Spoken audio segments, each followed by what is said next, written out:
So this was just kind of a little show to show you what we could do with the 108 machine with some 3-inch minus that we had brought in.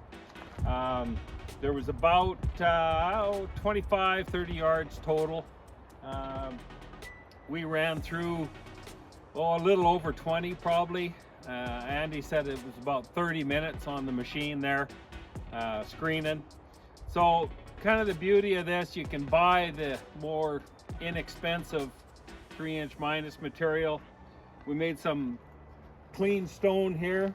You could put a 2-inch mesh on and rerun this, or an 1.5 inch mesh and then make a perk stone, and then you can have a clean base rock.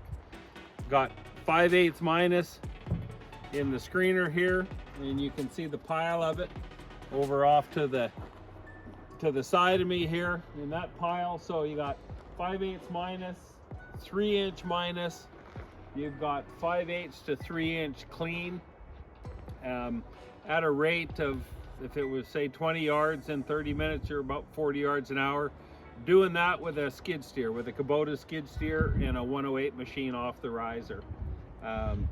It's just a real economical way to add value to your materials and to create multiple products. So hope you enjoyed the little bit of time we spent here screening.